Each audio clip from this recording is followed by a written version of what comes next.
Bon, est-ce que ça marche déjà le son? Yep. Yeah, baby. Vas-y, viens t'asseoir à Medici. Allez, T'es prêt, Michel? je suis prêt. Let's go, baby. Allez. Hola todo del mundo. J'espère que vous allez bien. On se retrouve aujourd'hui pour le deuxième podcast de CrossFit Louvre. Aujourd'hui, du coup, moi, c'est toujours David. Je suis accompagné de Mehdi, le head coach de CrossFit Louvre 1. Et on accueille aujourd'hui dans le podcast du Louvre Michel. Michel qui est adhérent à CrossFit Louvre 1 depuis quelques années maintenant. Est-ce que tu peux te présenter un petit peu? Oui, bah, je m'appelle Michel, j'ai 73 ans et j'ai découvert le CrossFit il y a 3 ans, 3 ans et demi maintenant. Et je veux dire, c'est un sport que je regrette de ne pas avoir connu avant, simplement. Ok, est-ce que tu peux nous expliquer un petit peu ce que tu fais dans la vie avant qu'on rentre un petit Bien peu plus sûr. dans les détails du CrossFit? Bah, j'ai travaillé pendant 44 ans, donc je commençais à 16 ans, j'ai arrêté à 59 et j'étais dans la finance. Donc j'étais trader et courtier. Voilà, c'est ce que j'ai fait dans la vie. Ok, c'est pas mal. Ouais, Et c'est ça bien fait combien de ça. temps maintenant que tu as arrêté, que tu es en 14 ans, bientôt retraite? 14 ans. 14 ans, ok, Ouais. d'accord. Et donc 3 ans de CrossFit. Ouais. Et tu faisais un sport pendant le moment où tu as pris la retraite et le moment où tu as attaqué le CrossFit? En fait, pendant 30 ans, j'ai pas fait de sport, quasiment. Ça, simplement des trucs à la maison, des pompes, des machins qui ne servent à rien. Et j'ai découvert le CrossFit, en fait, pendant le Covid. Avec ma fille, qui était aussi inscrite ici, on a décidé de s'inscrire sur un site internet qui s'appelle Eat, Train and Sweat, donc qui donnait des cours par vidéo, parce qu'on ne pouvait pas sortir à l'époque. Et donc, on a commencé comme ça. Et moi, ce qui s'est passé, c'est que j'ai eu des problèmes de genoux. J'ai couru pas mal. Et donc, j'avais mal au genou. Je suis allé voir un rhumatologue qui m'a conseillé donc d'aller voir un kiné, ce que j'ai fait. Et le kiné en question faisait du crossfit. Accessoirement, il était coach aussi sur ce site internet-là. Et donc, je dis, mais qu'est-ce que c'est euh, ce sport? Il m'a expliqué ce que c'était. Je lui ai dit, mais est-ce que moi, à mon âge, je peux en faire? Il m'a dit, oui, c'est adaptable, c'est pour tout le monde, pour les jeunes, pour les vieux, pour les moins forts, pour les plus forts. Et j'ai dit, bon, bah, je vais quand même essayer d'en faire. Et avec ma fille, on a cherché une box pas loin de chez nous, on a trouvé celle-ci. Et donc on est venu donc, voir ce que c'était, et puis ça nous a plu, donc on s'est inscrit. Et voilà. Écoute, Michel, c'est intéressant parce que du coup, on a décidé de faire ce podcast aussi avec David parce qu'on, bah, comme tout le monde le sait, toutes les personnes qui s'entraînent dans le CrossFit de manière générale et tous les peut-être les honneurs de boxe et la plupart des gens qui sont dans le milieu du CrossFit, bah, il y a quand même très très peu d'athlètes de ton âge dans les salles de CrossFit de manière générale. Alors toi aujourd'hui, qu'est-ce que tu conseillerais à quelqu'un de ton âge qui hésiterait à franchir le pas ou qui aurait des idées reçues peut-être sur la pratique du CrossFit? Je crois que Qu'est-ce que tu lui dirais? je crois que c'est le problème. Quand j'ai eu ce fameux problème de genou, j'étais allé voir donc un kiné, donc, mais j'étais également allé voir un éthiopathe. Et, et celui-ci m'a demandé ce que je faisais. Alors je dis que j'avais commencé le CrossFit à l'époque, ça faisait 1 an. Il m'a dit, mais vous êtes fou, votre âge, on peut pas faire ça, vous comprenez pas, vous abîmez les genoux, vous Donc allez ça, faire du c'est le squat. médecin, excuse-moi de te couper, mais ça, c'est L'éthiopathe. l'éthiopathe qui t'a dit. Oui, oui. Et c'est quoi exactement un éthiopathe? L'éthiopathie, c'est un peu comme, comment dirais-je, c'est une sorte de kiné, mais en fait, ça te manipule.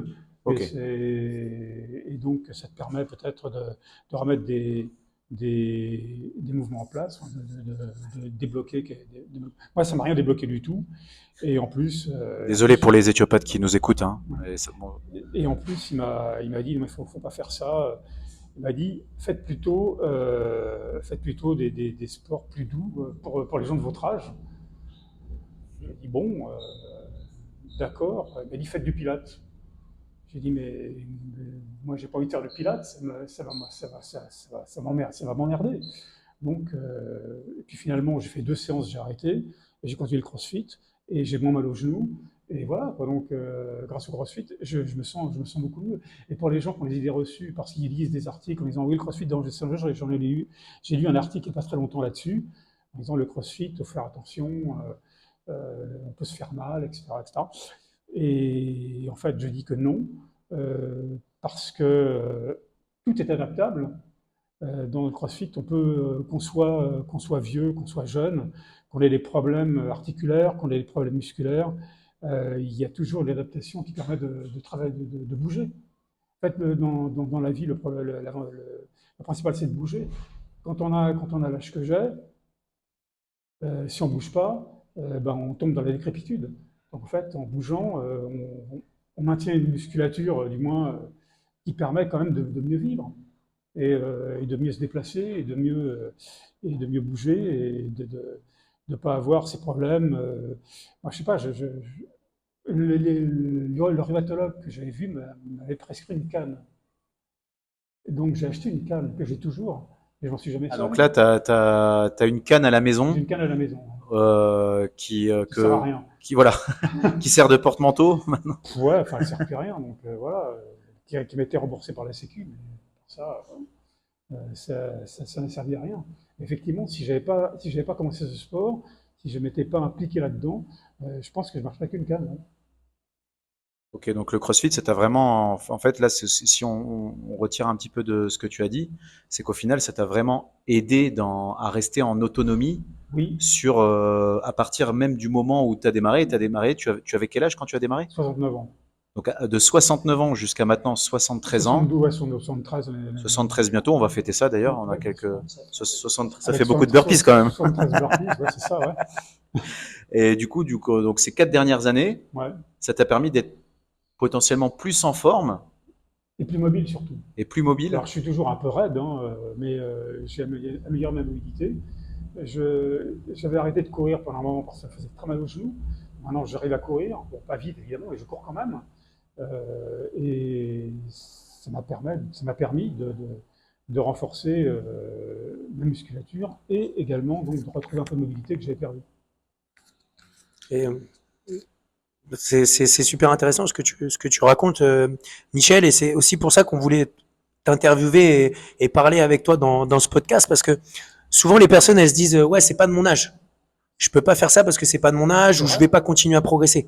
Mais tu es l'exemple numéro un que nous on voit au quotidien d'une personne qui est capable de progresser malgré un âge qui avance au fur et à mesure. On vieillit tous, c'est Bien clair. sûr, évidemment. Mais je veux dire, toi, tu as commencé à 69 ans. Ouais, ouais. Tu as 72 ans maintenant. Tu as démarré, est-ce que tu étais capable de faire des tractions? Ah non, pas du tout. J'ai commencé la première traction, je l'ai faite au bout d'un an et demi. T'imagines? Ça veut dire que à 69 ans, tu n'étais pas encore capable de faire des tractions. Et en t'entraînant, on va regarder un petit peu après avec Mehdi, mais combien de fois tu viens par semaine, etc. Mais pour parler de ta routine, mais c'est-à-dire qu'en un an et demi, en t'entraînant assez régulièrement et en venant et en faisant les cours coachés groupés et en Ouais. faisant de temps à autre une séance de personal training, notamment avec Mehdi, ben, tu as réussi à passer les tractions. Est-ce que, Une. une traction. Ouais. Et maintenant, combien de tractions tu fais? Alors maintenant, des tractions strictes, je peux en faire une dizaine. C'est énorme. C'est incroyable. Et des tractions, enfin avec keeping, je peux en faire un peu plus. Ouais, Ouais, et t'es pas loin non plus de faire des barres muscle-up. ouais je suis pas loin. Ouais. Ouais, j'ai vu ça l'autre jour quand vous avez travaillé tous les trois là, enfin tous les trois. Non, c'est moi le troisième. Quand vous travaillez tous les deux, vous avez réussi t'as réussi à faire quelques muscle-up, notamment avec les élastiques et Ouais. tout. C'est vraiment assez intéressant. Mais moi, je veux vraiment arrêter une seconde le podcast, mais vraiment mettre un point d'honneur à expliquer que peu importe où tu es dans ton niveau, tu démarres le CrossFit en t'entraînant régulièrement et en étant coaché et encadré dans une salle de CrossFit affiliée, tu es sûr d'avoir quelqu'un qui va t'accompagner et donc tu vas forcément progresser. Peu importe ton niveau de base. Parce que le fait qu'on entraîne, qu'on varie l'entraînement, qu'on change la programmation, qu'on coach et qu'on cherche à améliorer la technicité des mouvements des personnes, automatiquement, tu es sûr de progresser. Et c'est grâce à ça que le CrossFit continue de progresser. Et ça, on le voit notamment dans le CrossFit Level 1, sur la lecture de CrossFit et la santé. Et le but du CrossFit, c'est d'améliorer la santé, pas juste sur une année, c'est d'améliorer la santé sur une deuxième, une troisième, une quatrième, et d'améliorer son niveau de fitness. C'est-à-dire que le niveau de fitness qu'on peut avoir maintenant à 35 ans, 36 ans pour Mehdi, bah, l'idée, c'est qu'il soit meilleur qu'il y a 10 ans, Bien à sûr. 25 et 26 ans. Et toi, je trouve que tu es vraiment un très bon exemple par rapport à ça, Michel. Et pour moi, c'était très important de revenir là-dessus. Alors, ce que j'ai oublié de dire, c'est que effectivement, l'avantage du CrossFit, notamment enfin, de toutes ces boxes, c'est il y a des coachs. Et donc, qui te guident et qui te disent ce qu'il faut faire et qui te corrigent. Quand tu vas dans une salle de sport lambda, donc maintenant il y en a beaucoup, hein, je ne vais pas les nommer, tu y vas, et donc il n'y a personne. Voilà, tu rentres, tu as une salle, t'as des, comment dirais-je, t'as des box, tu peux faire de l'haltéro, tu as des bars, mais si on ne dit pas ce qu'il faut faire, qu'est-ce que tu vas faire? Moi, je l'ai vu, j'étais en vacances cette année, je suis allé dans un club de sport qui était à côté d'où on était. Bon, évidemment, moi, je savais quoi faire. De toute façon, déjà, Mehdi m'avait programmé m'avait donné des programmes, donc je savais exactement ce que je devais faire. Il y avait des gens qui faisaient n'importe quoi. Et en faisant n'importe quoi, bah, ils se font mal, forcément, j'imagine. Et c'est ça qu'il faut se dire, il faut il faut faire un sport qui permette de progresser en étant appuyé par un coach derrière. Autrement, on fait des mauvais mouvements, on se fait mal, on ne sait pas quoi faire. Donc j'ai vu des gens qui faisaient n'importe quoi, notamment j'ai vu un monsieur donc, qui était un peu plus jeune que moi qui faisait du ski, c'était l'enfer. Je me dit, mais putain, mais il va se faire mal. C'est pas possible. En faisant du ski Oui, erg en faisant dans du la ski salle. ergo, il faisait n'importe quoi.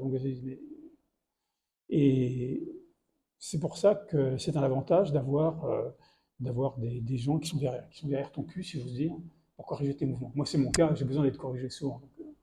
C'est vraiment intéressant ce que tu dis. Moi, j'apprécie beaucoup que tu dis ça parce que bon, on n'a pas forcément parlé du podcast avant, on n'a pas forcément briefé avant. C'est Non, vraiment tout ce que tu penses. Et moi, pour te connaître, tu es assez franc, honnête et tu dis vraiment ce que tu penses. Donc, c'est intéressant qu'on fasse un petit point là-dessus parce que ça remet sur le devant de la scène l'importance du coach et l'importance d'être coaché et d'être coaché en groupe. bien sûr. Et souvent, on a tendance à penser que avoir peut-être une programmation en ligne, ça va nous permettre de mieux progresser, de faire que du coaching vraiment perso tout le temps, ça va nous faire progresser. Mais en fait, ce que tu dis là, ça rappelle que dans une classe de CrossFit, en ayant un bon teaching, en faisant attention à avoir un bon seeing et d'apporter des bons correcting pour scaler peut-être correctement aussi les athlètes, Évidemment, en fait, ça remet sur le devant de la scène que le CrossFit, c'est déjà avant tout des cours groupés. Et c'est ça qui fait progresser tout le absolument. monde, qui fait Ouais. progresser un athlète qu'il ait 73 ans ou qu'il ait 14 ans Qui est 25 ans, c'est ou pareil. 25 ans. C'est Et pareil. c'est ce qu'on essaye avec la plupart des coachs à expliquer, notamment au cours de soit d'initiation ou en one-to-one à travers plusieurs discussions. C'est que, ouais, il y a des choses qui sont géniales, qui sont très bien, des choses qui sont assez sexy, qui sont vraiment cool, peut-être en programmation en ligne, peut-être en des choses qu'on peut trouver sur Internet. Mais le cœur de notre métier dans le CrossFit, ça reste d'accompagner les gens et de les coacher. Et c'est ça avant tout, avant toute chose, qui va faire progresser. Mais s'il n'y a personne pour te corriger, si tu fais un mauvais mouvement, personne ne te le dira. Donc finalement, ça sera plutôt très mauvais pour toi dans les mois et les années qui viennent. Il faut avoir quelqu'un derrière pour te dire, mais non, tu ne fais pas ça bien, ça et ça. Et c'est ça l'avantage d'être dans le CrossFit. De faire des WOD avec plusieurs personnes, avec un coach derrière. Ouais, exactement. Bon, bah c'est cool. Ça fait plaisir à entendre quand même, hein. Ouais, clairement. Et moi, je repensais à une chose. Quand tu as commencé le CrossFit, Michel, comment c'était tes premiers WOD? C'était facile, difficile? Déjà, quand tu arrives dans une salle comme ça, avec d'autres gens, enfin, avec des participants, tu dis, eh ben, je vais être ridicule, forcément. Donc il faut se dire ça. Évidemment, c'est difficile. Le premier WOD que j'ai fait, je me souviens très bien, il y avait des wall balls, je ne savais même pas ce que c'était. Il y avait des wall balls et puis il y avait des burpees, je crois. Enfin, c'était l'enfer. Et c'est là que j'ai vu qu'en fait, le fait de faire de l'exercice en groupe, en fait, tu n'es pas dévalorisé, tu es plutôt encouragé. Je veux dire, les gens qui sont essayés aussi cette ambiance qui te permet de progresser parce que tu as des gens à côté qui vont dire allez, vas-y, vas-y, vas-y, qui ne vont pas te dénigrer, ce qui est un peu différent d'autres sports, si vous dire. Donc c'est vraiment ça qui est important. Et les premiers mois étaient difficiles, bien sûr. Ouais, ouais, mais c'est ça un peu que moi j'attendais comme réponse. Après, c'est toi qui me dis, mais faut être conscient que quand on démarre, forcément que c'est un petit peu dur. Ouais, c'est Et dur. heureusement que c'est pas trop facile, parce que si c'était trop facile, Ça sert à rien. bah ouais. Et il faut être conscient que c'est un petit peu dur et que des fois, bah, on arrive sur un truc, on se dit, ouais, est-ce que c'est fait pour moi? Mais oui, parce que quoi qu'il arrive, comme tu l'as dit tout à l'heure, on adapte à chaque fois Oui, c'est ça, l'entraînement pour faire en sorte que toutes les personnes arrivent à faire l'entraînement. bien sûr. Mais forcément, il faut que ça soit un petit peu dur. Et le but, c'est de se dire, OK, si le niveau d'intensité de Michel, il est à ce niveau-là, bah voilà, on va le faire travailler peut-être à ce niveau-là. Et lui, il va travailler et gratter cette petite marge. Et Ouais, ensuite, il va progresser, progresser, progresser. Et aujourd'hui, les entraînements, ils sont toujours aussi durs, mais ils sont durs d'une autre manière. absolument. Et on est capable maintenant d'arriver à faire, comme tu l'as dit tout à l'heure, 14 pull-ups, ce qui est quand même assez impressionnant. Moi, l'autre jour, c'est là où je me suis dit, OK, il faut qu'on fasse un podcast avec toi. Tu sais, c'est quand? C'est le jour où je t'ai vu faire des strict pull-ups avec un dumbbell. On était juste à côté, là, moi, je préparais la séance et toi, tu faisais en finisher d'une séance un peu de strict pull-up avec une dumbbell et je me suis dit, holy moly, je m'attendais pas du tout à ça parce que ça faisait longtemps que je t'avais vu dans les séances parce que t'es pas forcément dans les créneaux où moi je coach, donc ça faisait longtemps que je t'avais vu. Je me suis dit, putain, c'est un truc de ouf. Mais faut qu'on parle de ça, faut qu'on communique là-dessus. C'est super important. Il faut que les personnes soient conscientes que mais tout le monde peut faire du CrossFit Tout le monde, tout le monde. et voilà. Et j'insiste vraiment parce que je prends l'exemple de ma maman. Ma maman, tu vois, elle a 65 ans et elle fait aussi du CrossFit. Elle fait pas 14 pull-ups, hein, mais elle en fait 3 fois par semaine. Et, euh, et souvent les personnes, quand je leur en parle, ils me disent ouais, mais elle faisait beaucoup de sport avant. Ouais, elle a fait un peu de sport dans sa vie, mais elle a jamais été à haut niveau. Elle faisait 2 fois de la gym dans la semaine. Quand je dis de la gym, c'est pas la gymnastique artistique, hein, c'est de la gym en salle de sport avec un coach qui fait faire des abdos, etc. Quoi, c'était plus ça dans la gym. Et au final, elle continue et elle progresse. Et c'est le même exemple que toi. Après quelques années d'entraînement, après elle, elle a commencé un petit peu avant le Covid. Et c'est surtout mon frère qui la coach par un ordinateur, par Zoom. Et au final, ben, elle progresse, elle progresse, elle progresse, malgré le fait qu'elle vieillisse. Et ça, Bien sûr, c'est super important. Mais pareil, au début, c'est dur. Oui, c'est un peu dur. Mais c'est normal. bien Il faut sûr. passer par cette étape-là. Il faut serrer les dents et continuer à venir. Parce qu'il n'y a rien qui est facile. Quand on fait une première chose la première fois, c'est toujours un peu dur. Et on se rend compte que, ah merde, je suis nul dans ce truc-là, Bon, c'est dur. bien sûr. Donc voilà. Mais c'est là où il faut persévérer et venir. Et les coachs, comme l'a dit tout à l'heure Mehdi, et toi aussi d'ailleurs, Michel, les coachs sont là pour vous Ah accompagner oui, et pour vous encadrer et pour vous permettre justement de dépasser ça et d'être capable d'arriver à faire les choses. Mais attention, quand on dit c'est dur, on va jamais pousser quelqu'un dans le sol et lui mettre la tête dans le sol pour faire un burpee, c'est pas ce qu'on dit. Mais c'est dur un peu pour soi, surtout si on n'a pas l'habitude de ce type d'effort. Et au fur et à mesure, avec les adaptations, on est capable d'arriver à faire des choses qu'on ne pensait pas être capable de faire avant. oui, c'est vrai, c'est exactement ça. C'est exactement ça. Et je m'attendais pas, en fait, je m'attendais pas à progresser de la sorte, en me disant, bon, ça ira lentement. Enfin, moi je vais assez lentement, vu mon âge, donc moi, c'est assez lent. Mais en fait, je suis allé beaucoup plus vite que ce que je pensais. Et là, j'ai quelques questions, mais la première, c'est quoi ta planification de semaine d'entraînement? Ah bah, c'est simple, je viens 5 à 6 fois par semaine. Ok. Comme je ne travaille pas. Yep. Et comment tu organises ta semaine, justement? Bah, elle est très simple, elle est facile. Donc d'abord, je me lève à 6h moins le quart le matin. Je sors mon chien, déjà, pour commencer. Et puis après, je vaque, je lis, je joue à des jeux vidéo, j'écoute la radio. Et donc, à midi, je me casse et je viens ici. Et du coup, tu viens donc 5 6 fois, mais tu Ouais. fais combien de WOD par semaine? Parce que tu fais pas que les WOD, tu fais de la gymnastique aussi parfois? Je fais en fait, je fais quasiment. Oui, alors ça j'ai fait. Et alors comme il y a des cours d'haltérophilie, de gym ou même de renforcement musculaire, ça je l'ai fait aussi. Mais en fait, je préfère faire le WOD. Pour moi, c'est ce qui est le plus intéressant. Ah ouais, c'était pas une question piège, hein, c'était juste une question. Oui. Et tu fais pas que ça, tu fais autre chose, il me semble.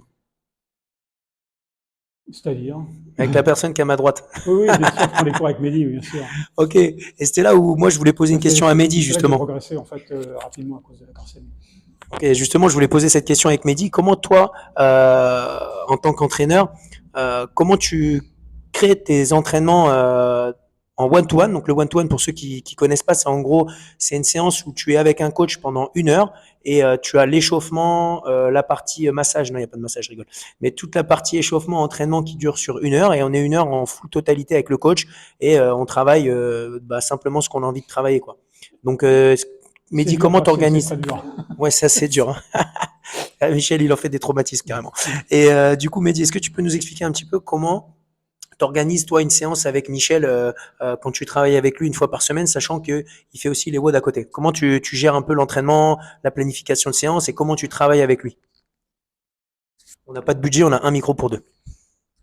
On arrive avec un meilleur budget pour la prochaine. Ouais, du coup, en fait, la première chose pour faire une séance, ça paraît con, mais je vais faire mon plan de séance comme si je coachais un cours groupé, c'est-à-dire je garde le warm-up, une partie technique de manière générale, une partie on va bosser vraiment un mouvement, une partie on va mettre un peu plus d'intensité, on va chercher à développer un peu plus les capacités organiques, et après en général on va faire un finisher, soit un peu de travail sur un point faible, soit un travail un peu plus sur une partie renforcement, on va dire, entre guillemets. Mais en fait, les séances, elles ont beaucoup évolué. Elles ont démarré d'abord avec déjà tout d'abord ce que Michel avait envie de bosser, donc travailler un petit peu sur la gymnastique, vraiment axer un petit peu sur ce travail-là, axer aussi sur un travail de force aussi, parce que forcément avec l'âge c'est ce qu'on a aussi tendance à perdre un petit peu. Exactement. Donc on a travaillé ça un petit peu et au fur et à mesure ça a évolué, mais on gardait deux grosses thématiques. La première, c'est travailler aussi déjà sur le travail un peu de coordination et d'équilibre. Donc là où vraiment on cherche à travailler ça, notamment dans la gymnastique, dans les mouvements de keeping, les mouvements un petit peu d'inversion, l'oreille interne, etc. Où vraiment c'est des choses qui vont prendre du temps. Donc on accepte que ça prenne du temps, on accepte que ce soit un peu plus long que peut-être quelqu'un d'autre, quelqu'un de peut-être un peu plus jeune, mais en tout cas on s'y attarde, on prend le temps de travailler un petit peu sur ces qualités-là. Donc coordination, équilibre, et après des fois on travaille un peu plus aussi également du coup sur la force, Ouais. et notre cœur de séance, ça va rester aussi principalement axé de toute manière comme une séance de CrossFit, parce que ça reste notre préparation physique, Ouais, exactement. Ouais. et c'est comme ça qu'on évolue et que ça continue à évoluer. La seule chose qu'il faut pas oublier à comprendre, et ce qui est bien, et ça tombe bien parce que avec Michel on a fait beaucoup de travail là-dessus, c'est que tout n'arrive pas maintenant. Et que C'est sûr. notamment, Michel, peut-être aussi par ton passé professionnel, on a tendance à vouloir aller vite. Bien Ok, sûr, ouais. à peut-être acheter et vendre, Ah ouais, c'est ça. Ouais, ça, ouais, bien sûr, ouais. à peut-être vouloir avoir quelque chose maintenant à l'instant T. Et c'est rigolo parce qu'au final, on retrouve ça avec peut-être toi, Bien Michel, sûr, mais ouais, on c'est sûr. retrouve ça avec tout le monde maintenant. C'est-à-dire qu'un athlète qui a 20 ans, 30 ans, qui bosse, il est pressé, il vient à la salle, il veut du résultat maintenant. Et ça, c'est quelque chose qu'on comprend à travers le CrossFit, que ça va venir, mais comme dans tout dans la vie, il faut être patient. Ça prend du temps, bien sûr. Et souvent, il faut accepter que la progression, elle se fasse petit à petit, mais c'est des vraies progressions solides. Ouais. Et à chaque fois, j'aime bien prendre deux exemples. Le premier, c'est notamment quand on prend l'exemple d'un sport que tout le monde connaît, hein, le football.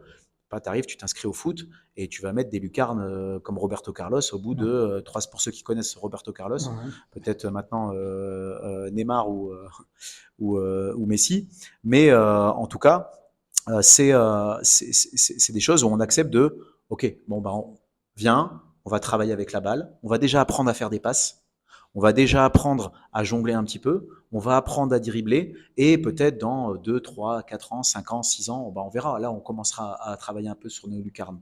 Mais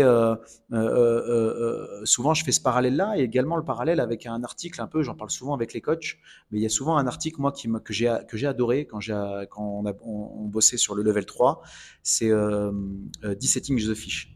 Donc ça, j'arrête pas de parler de cet article souvent, mais en gros, dans cet article, ils expliquent que le mec qui raconte qui a fait l'article, il explique qu'en fait, lui, il a voulu faire toutes les erreurs qu'on fait au départ. C'est-à-dire, putain, je suis trop lent, je suis trop nul sur l'haltérophilie. Je vais faire une prog haltéro. Je vais progresser et puis je vais prendre 15 kilos sur mes barres. Mais en fait, putain, j'ai pris 15 kilos sur mes barres, mais maintenant je fais 500 mètres et j'arrive plus à progresser. Ouais. Bon, je vais faire un truc aérobie et je vais bosser l'aérobie. Et en fait, on se rend compte que ben, l'athlète qui a vraiment progressé, si on prend l'athlète A qui a suivi la programmation générale et qui a suivi vraiment une préparation de CrossFit en mélangeant les différentes modalités tout au long de son année, et un athlète qui a voulu biaiser sa programmation sur quelque chose en particulier, et ben on se rend compte qu'au final, l'athlète qui avait réussi à prendre son temps et à progresser correctement, et ben son niveau de fitness général, et ben au final, il y a de très grandes chances qu'il soit meilleur et surtout qu'il n'oriente pas vers la blessure, peut-être comme un athlète qui a cherché à biaiser sa programmation. Et c'est un travail que, bah, du coup, on a réussi à travailler ensemble, parce que il y a aussi un aspect où qui est génial aussi pour tous les coachs qui nous écoutent le savent, mais l'aspect aussi psychologique, et on travaille là-dessus, et voilà que bah, on va prendre du temps. Ouais.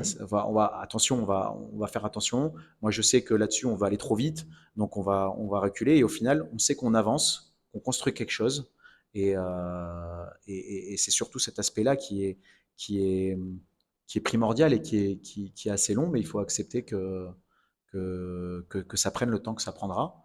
Et voilà. Je ne sais pas si j'ai répondu Si, à la si. question. Non, C'était quoi la question au départ? moi, ce que je veux dire surtout, c'est que les gens de mon âge, en fait, sont guettés par pas par la décrépitude, mais en fait, il me semble, il me semble qu'à partir de 30 ans, tu vas perdre 1 ou 2% de muscles chaque année, par an. Donc, c'est-à-dire quand tu arrives à 70 ans, tu as perdu déjà beaucoup. Et si tu veux conserver ça, et si tu veux ne pas avoir 40%. mal, si tu veux, comment dirais-je, éviter d'être voûté quand tu marches, par exemple, c'est important. Je vois des gens qui ont mon âge, peut-être un peu plus jeunes, qui marchent totalement voûtés, quoi, parce que les musculature du dos n'est plus assez forte pour leur permettre de se redresser. Et si ces gens-là venaient dans une boxe et faisaient du crossfit, eh bien, je pense que ça améliorerait largement leur qualité de vie. Donc, voilà, c'est c'est ce que je voulais dire. J'ai l'expérience, puisque ça fait quand même bientôt 4 ans que je fais ça. Et ce que je regrette, c'est que j'ai jamais vu quelqu'un de mon âge dans cette boxe, même ailleurs, d'ailleurs. Ouais, on en a. Ils sont pas venus forcément dans les horaires où t'étais, mais Ouais, ils ont pas, on n'a pas forcément réussi à les accrocher comme on a réussi à faire finalement avec toi. Donc il y a d'autres personnes, mais c'est surtout, c'est dommage parce que le CrossFit, c'est combien de temps par jour? C'est 1 heure. c'est ça. Ouais, Donc, c'est rien du tout. ouais, c'est pas grand-chose. Et après, chaque personne a ses occupations et tout ça, mais je veux dire 1 heure par semaine, pardon, pas 1 heure par semaine, 1 heure par jour sur 3 jours dans la semaine, ou un peu plus pour ceux qui ont envie de faire plus. Je veux dire, c'est tellement bénéfique derrière Bien que ce sûr. serait dommage de rater ça. Ouais, exactement. Moi, j'ai une question pour toi, Michel. T'es arrivé ici, finalement, un peu pour l'aspect santé, parce que c'est ton rhumatologue qui t'a conseillé, ce que tu nous as dit tout à l'heure. Non, non, le rhumatologue Le kiné, pardon, le kiné, excuse-moi, oui, le excuse-moi, kiné, oui. excuse-moi. Enfin, je vais poser la question, hein. Il ne Et, m'aurait pas conseillé si je ne vais pas poser la question. et, euh, et maintenant, c'est quoi tes objectifs après 4 ans? Dans le CrossFit, d'abord, je voudrais passer les muscle-ups. Déjà ça.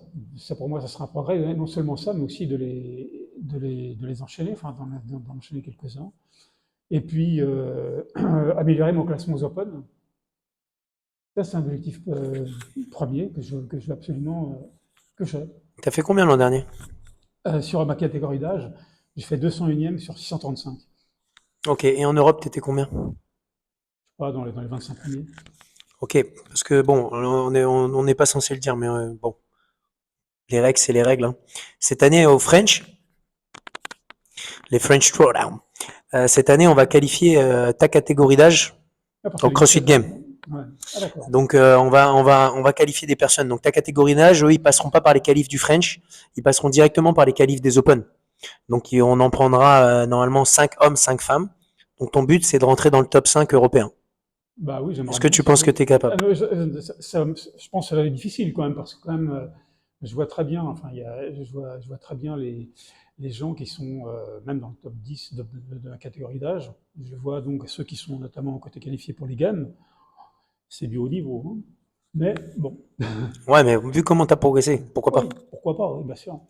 Et ça serait trop cool, quoi, parce que c'est le CrossFit, on le dit depuis le début du podcast, et on le dit depuis des années, mais c'est accessible à tout le monde. Tout le monde. Et au final, cette compétition, les French, qu'on rappelle, qui auront lieu au mois de mai et qui seront un événement semi-final pour les CrossFit Games, ça sera pas semi-final que pour les individuels et les élites, les athlètes qui sont, on va dire, les chevaux de course du CrossFit niveau mondial, mais également pour les teams. Et également cette année, on va qualifier du coup, comme je disais, des masters de 35 à 70 ans, donc sur la catégorie de tous les 5 ans. Et c'est quelque chose qui est pour nous super important, d'être capable de donner la chance à toutes les personnes, peu importe leur âge, peu importe leur sexe, et peu importe leur catégorie de niveau aussi, d'aller là-bas. Donc voilà, je voulais juste toucher un mot avec toi sur ça, quoi. Oui, non, mais ça, c'est assez fantastique. Ouais. Alors, on va voir si je suis capable. Hein, donc, on verra bien. Qu'est-ce que tu penses qu'il faut améliorer pour arriver à faire ça maintenant? Alors, moi, il faut que j'améliore mon haltéro, déjà. C'est quelque chose. Et puis que j'améliore aussi certains aspects de la gym, notamment l'inversion. Parce que j'ai toujours du mal à travailler cet aspect du CrossFit. Et donc, ce que je voulais dire aussi sur le CrossFit, c'est que le CrossFit, c'est un sport de compète. Donc, ça qui est intéressant, c'est une compétition. C'est pas un sport où tu es dans une salle, tu vas soulever trois dumbbells et puis tu vas faire 4 trucs. Non, tu t'entraînes pour faire la compétition. C'est ça qui est bien. Ça motive. Tu veux dire compétition vis-à-vis de toi? Non, on peut faire une compétition, des compétitions organisées comme les Open, comme les French, et comme il y a des tas de compètes de CrossFit partout en France, en Europe, donc c'est vachement bien. C'est sûr que ça aide pas mal, quoi. C'est ce qui donne aussi un standard. Exactement. Et si on n'a pas de standard, ben, on peut pas savoir où on doit aller s'il n'y a pas de ligne tracée dans le sable. Exactement. Et c'est ça qui est cool quand il y a des compétitions comme le French ou comme les Open et qui sont associées cette année. Mais c'est assez cool parce que ça permet justement de se dire, OK, voilà, j'ai un objectif. Ah Tout oui. le monde peut le faire. Ma mère peut le faire, ma grand-mère peut le Tout le faire, monde peut faire. tout le monde peut le faire. Et ça me challenge. Et c'est Ouais. ça qui est cool. Et pour ceux qui sont peut-être moins compétition, le fait de venir tous les jours, bah, ça se permet aussi de te dépasser à toi et de te dire, Bien OK, sûr. j'ai fait quelque chose que je pensais pas être capable de faire au Ouais. début. Et c'est ça qui fait qu'on avance et qu'on progresse un petit peu, qu'on progresse un peu et qu'on a des résultats Moi, finalement. j'aurais jamais pensé faire une pull-up, par exemple, une traction. Donc, Les pull-ups, moi, je suis resté là-dessus. Ça m'a égaré. mais j'aurais jamais pensé grâce à Mehdi, hein, puisqu'il a amélioré ma technique. Et ouais, bon, je me suis entraîné aussi tout seul un petit peu, donc voilà. Maintenant, ma salope, il verra. Ouais, ça va venir, ça va venir. On a déjà fait avec l'élastique. Ouais.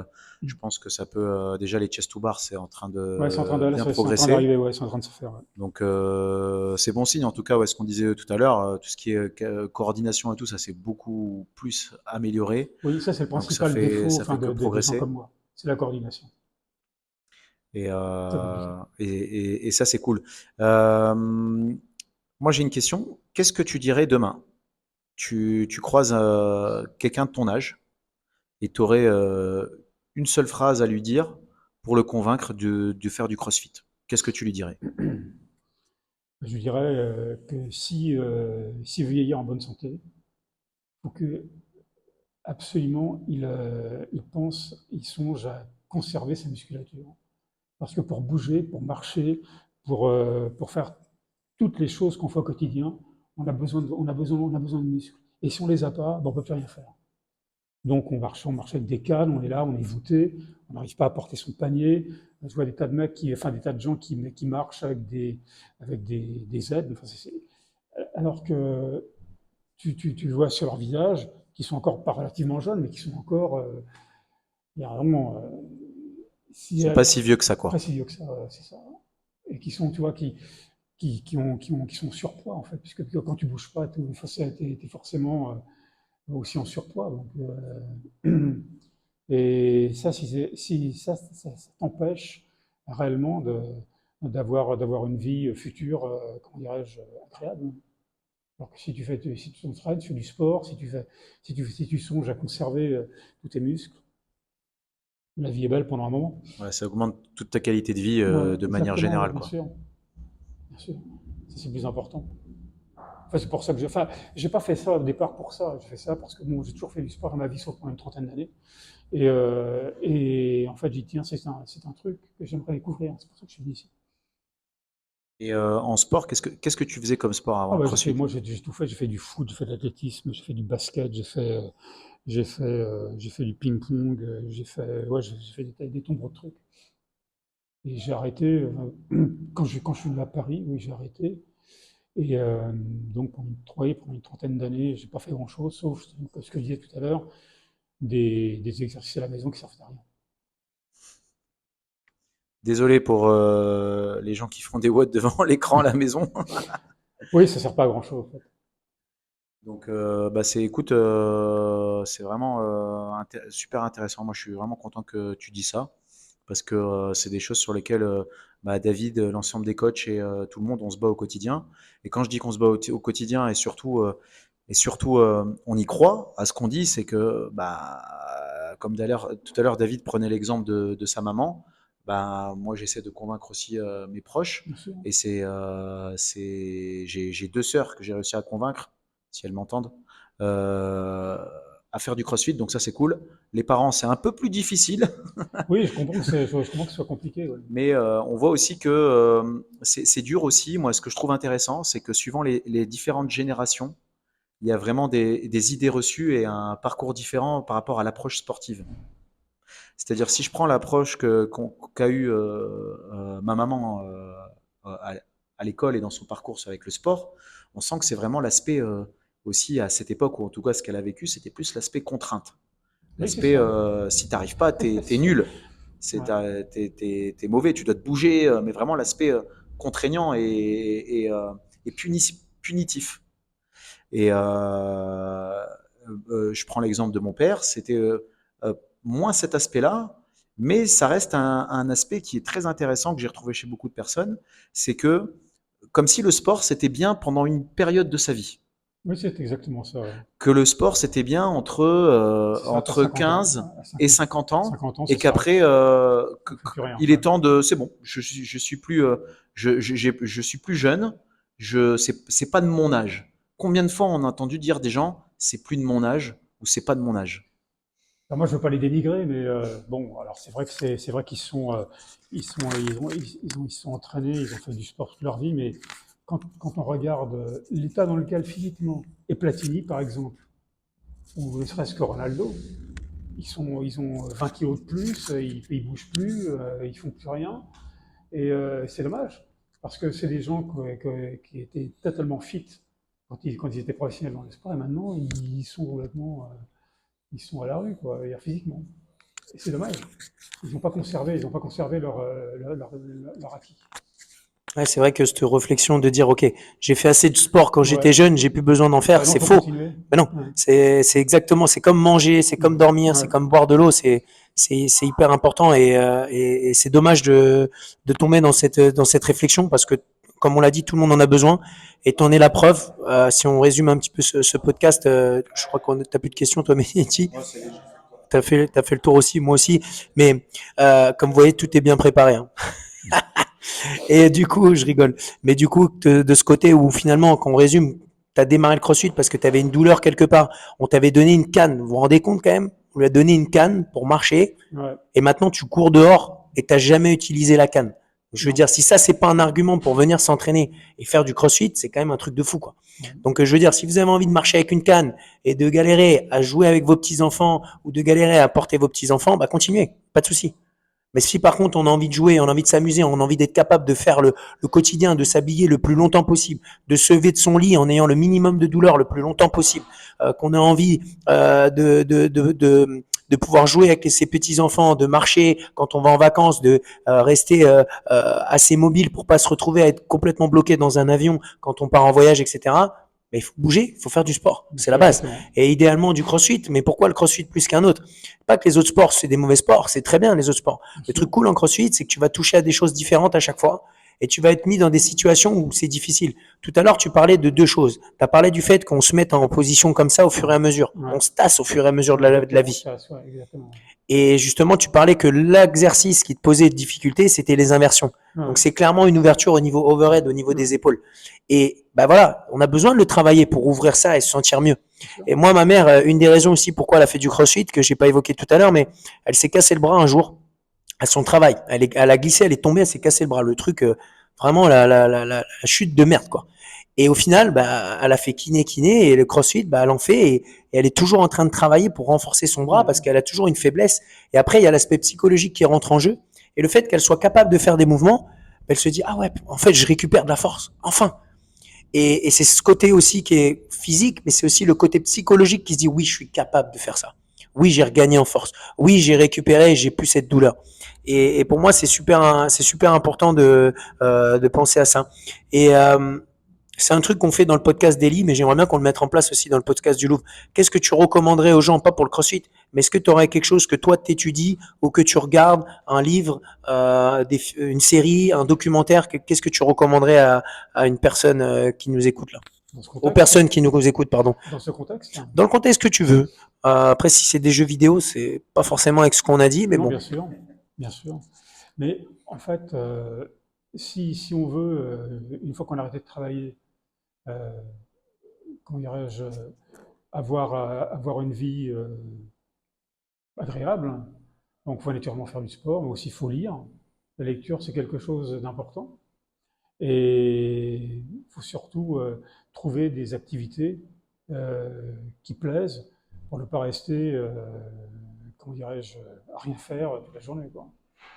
Et donc, genre à picoler ou à fumer, ça arrive aussi.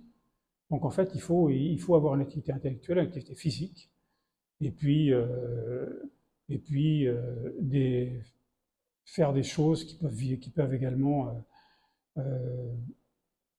vider le cerveau, aller au cinéma, aller au théâtre, Ma femme, elle est agent d'acteur, donc je suis bien placé pour ça aussi. Donc je sais exactement que, que les gens vont au spectacle également pour se détendre. C'est quelque chose de très très important, la détente. Détente, le sport, la lecture, et puis rester calme, surtout. Ouais, restez calme. Bon, bah, merci les garçons pour le podcast numéro 12 de CrossFit Louvre. On se retrouve assez vite pour de nouvelles aventures. Merci beaucoup pour ton temps, Michel. Vraiment, c'est top. C'est que la 15e prise de ce podcast. Merci Mehdi d'être venu aussi. Et on se retrouve bientôt. Ciao à tous.